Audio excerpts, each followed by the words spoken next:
Good evening. Ihawa. Bonsoir. My name is Dr. Francis Scully, and it is now almost 1 o'clock in the morning here, so it is time for me to dalalala, go to bed and rest.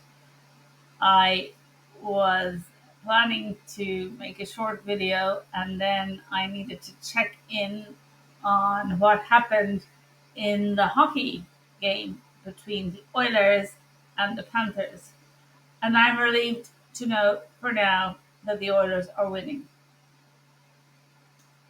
And I am not normally, I do try to follow some sports. I don't know enough about them. And I have two lovely sons who know a lot about sports, and they really prefer that I not display my ignorance. So I usually don't talk too much about them. But one of my younger lovely sons had some of his friends over tonight, and they were watching the game. And I'm interested this year because, given everything that's gone in the world right now, I would love Canada to win. I normally don't really follow competitive sports all that much, but I do love the athleticism and the creativity, and I'm very impressed with all these wonderful athletes and the team spirit and all that sort of thing. And I also love that people get so much joy out of this. So these are all great for me, but sports are not my major thing. And I've been very busy all week with all sorts of things, including trying to reorganize my Substack and my Mighty Network. And I will speak about this more tomorrow. I have been teaching the 8 week Compassion Cultivation Training Meditation course, and I heard from the Pocket Project, and I had started to take courses with them some years ago, and I'm now they are starting new courses, and I'm trying to see. All during the pandemic, I signed up for tons of courses, and then I didn't calculate correctly how much time I would need to actually go through all these courses. So I went back, and I have not completed previous courses with this great organization, the Pocket Project. So I'll speak more about that tomorrow because it's late here now. But if you want, if you're curious, you can look up the Pocket Project.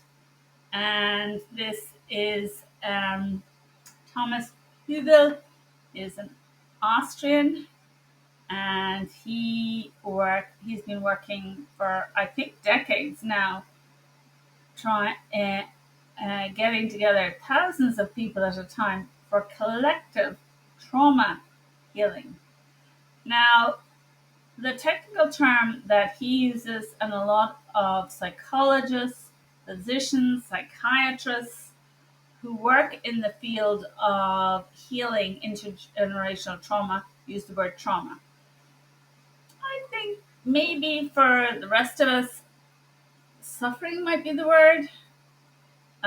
Emotional suffering, um, financial, uh, social, spiritual suffering, and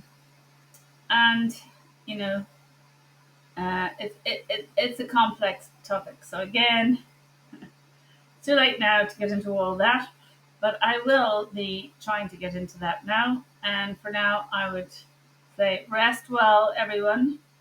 And I keep changing the name, so I've changed the name to Craic and Conviviality now. It was Conviviality and Craic, which is hard to say. I decided Craic and Conviviality was easier to say, so that's why that changed. And Craic, Craic, is an Irish word, nothing at all to do with crack cocaine.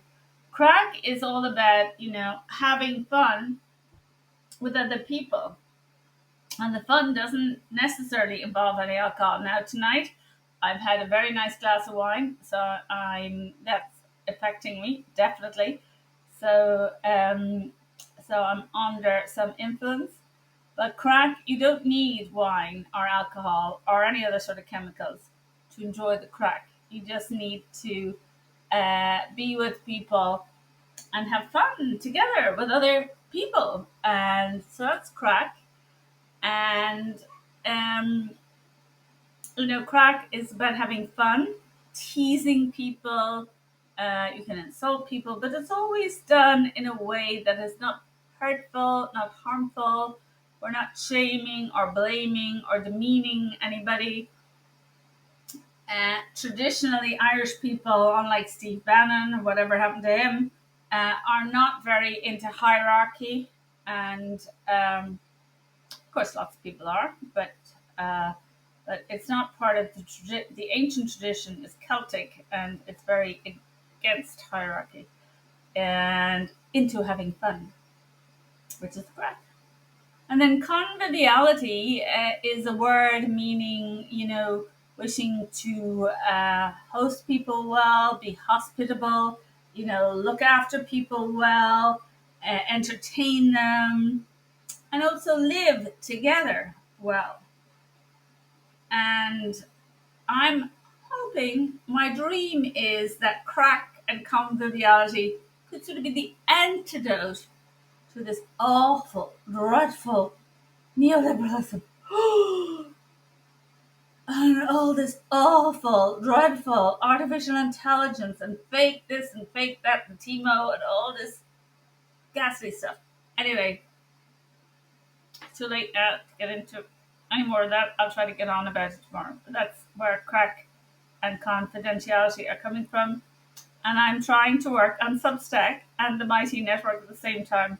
I'm not sure that's even possible, but we'll see. Anyway, Ihoa, good night, bonsoir, rest well, and we'll be in touch.